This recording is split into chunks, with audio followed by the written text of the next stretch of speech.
कुछ एनालिस्ट इस चीज का भी बात कर रहे हैं कि जो पेट्रो डॉलर है वो इस जंग के नतीजे में जो है वो गिर जाएगा। अब वो कैसे गिर जाएगा उसके मुतालिक थोड़ी सी बात करते हैं। वो ऐसे कि अगर तो इससे पहले भी चाइना को जो तेल जा रहा था वो चाइनीज यॉन में पे ट्रेड हो रहा था, और ईरान जो है वो ट्रांजिट फी जो चार्ज कर रहा था पर शिप जो $2 मिलियन बनती है वो भी चाइनीज यॉन में और अपनी करेंसी में भी चार्ज कर रहा था। तो अगर तो पेट्रो डॉलर बेसिकली ये जो हेनरी किसिंजर ने शाह फैसल के साथ एक मायदा किया था कि पेट्रोल को जो है वो डॉलर के एवज बेचा जाएगा। तो अगर पेट्रोल किसी और करेंसी के अगेंस्ट जो है वो मार्केट में सेल होने लग जाता है और दुनिया डॉलर को छोड़कर अपनी मजबूरी को पूरा करने के लिए, क्योंकि डेफिनेटली बात है स्ट्रेट ऑफ होर्मुज का कंट्रोल इस वक्त भी जो है वो ईरान के पास है,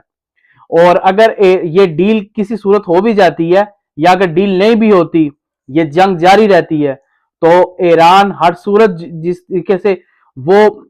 इस स्टेट ऑफ होर्मुज को कंट्रोल किए हुए वो इतनी बालदस्ती जरूर रखता है कि वो वहां से गुजरने वाला जितना भी तेल है वो चाइनीज यॉन में या अपनी करेंसी के अगेंस्ट जो है वो बेच सकता है। तो जिसके वजह से जो है वो अमेरिकन डॉलर जो है वो उसको शदीद नुकसान पहुंचेगा। और अगर अमेरिकन डॉलर या अमेरिकन करेंसी जो है वो रिप्लेस हो जाती है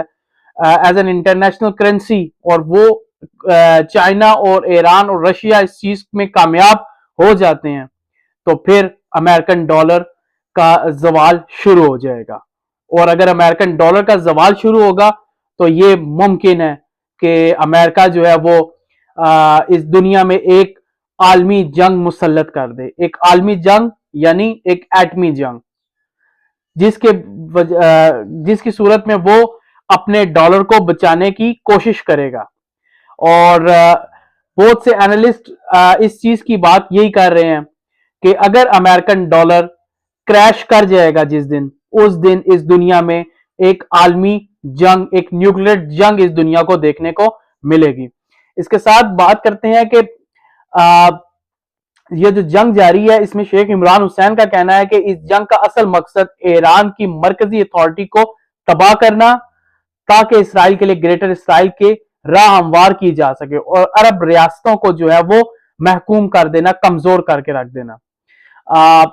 ईरान जंग में उलझने से अमेरिका की आलमी